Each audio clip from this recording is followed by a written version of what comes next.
Hello guys, it's me again, Urlanov, and today I want to talk to you about Ableton devices. Without a doubt, Ableton is one of the most customizable DAW in the world.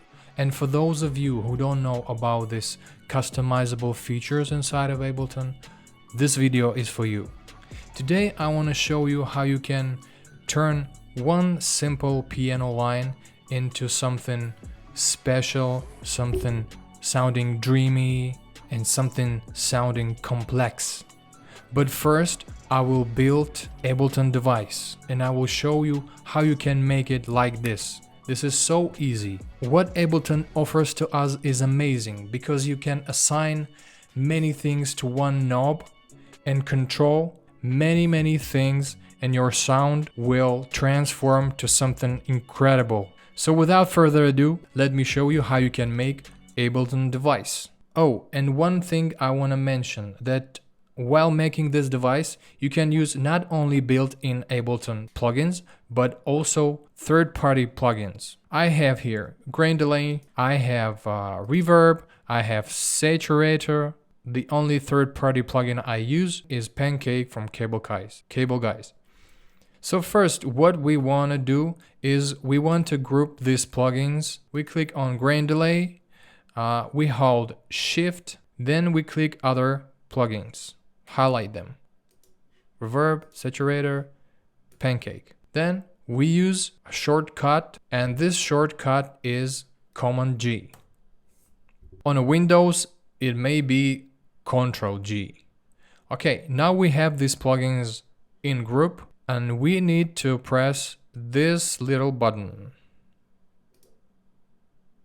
This macro menu popped up, and what we want to do, we want to assign our dry wet knobs to this one. Okay, now we need to dive a little bit in this grain delay. We press this sync button so that we can fine-tune the delay. Usually I use from 10 to 14. I will use 14 milliseconds. The only knobs I touch is this pitch and frequency. And the pitch, usually I like to use 20 because it's an octave. I used to lower the frequency like this. And next thing I want to do, I want to connect my dry wet knob on this grain delay to macro 1. I make it 0, and then I press right click on a mouse and I press map to macro 1. Great. Second plugin in my chain is a reverb. So the reverb has this dry wet knob as well. So I map it to macro 1. The next plugin I have is saturator, and the reason I have saturator after reverb is that when you raise the wet knob on a reverb, you may lose some volume, and to compensate that, we will use saturator. But in this case, we will not automate the dry wet. We will connect our drive knob to our macro 1. But one thing we want to change in this chain, you see this number -36. This is not good for us, and we need to fix this. So we go to this button, map, we press it. Now we need to find the saturator plugin, and here the minimum should be a 0.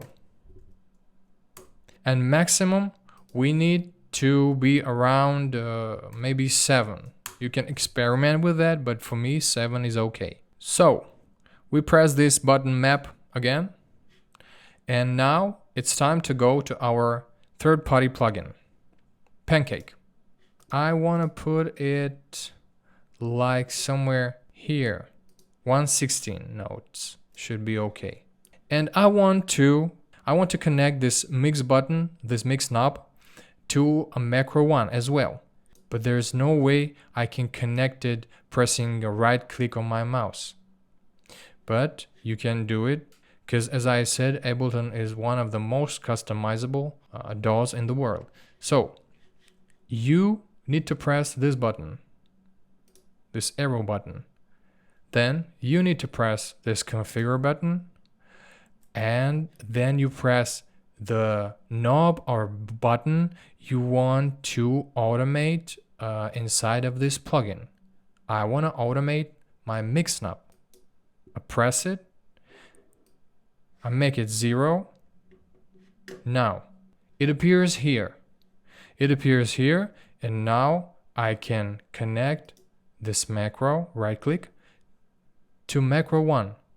Okay, now I have my device ready to go, and I want to rename this macro. I want to rename it, I want to name it Dream.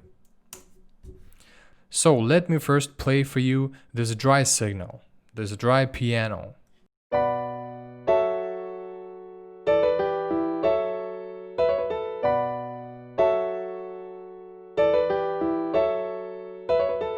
Okay, we have this nice piano line, but let me raise this knob and we'll see how sound would change.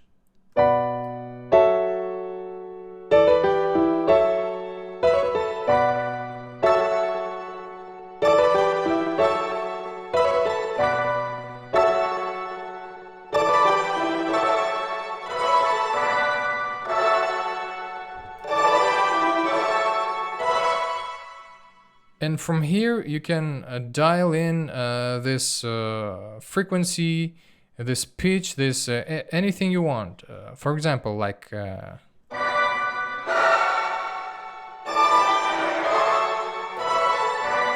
or say I wanna change these notes inside of Pancake 2. I don't want it to be 160. I want it to be like 1.8.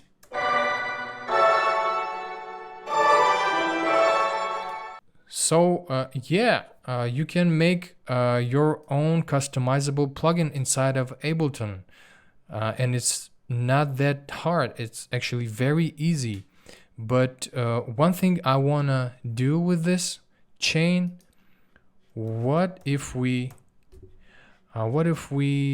add one another reverb, and I wanna make it a long tail reverb, like maybe 5 seconds. Let me minimize these windows.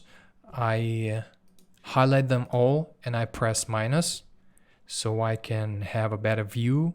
I make this one 0.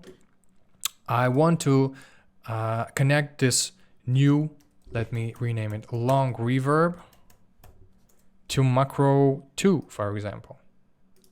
Macro 2, and I want to call it whoosh. Maybe I'll change it like this. Maybe I'll add a little bit more chorus. And as I said previously, you want to have some saturation after your reverb. So, and I will connect this drive knob again, but this time to my macro 2.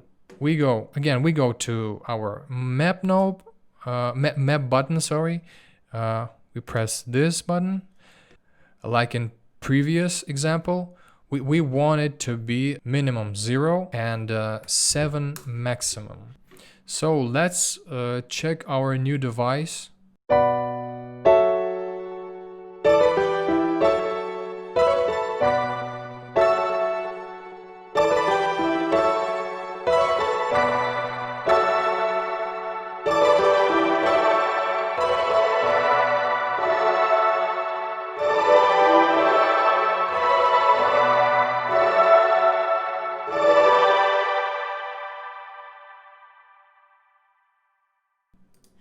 You can add colors to this knobs, like this, like this, no, like this. You can rename it and you can save it. So yeah guys, that's all. I just showed you how you can make your own FX plugin inside of Ableton, and you can experiment with this as much as you want. The sky is the limit. I'll put the download link to this device below this video. You can download it, you can use it. See you next time. Bye.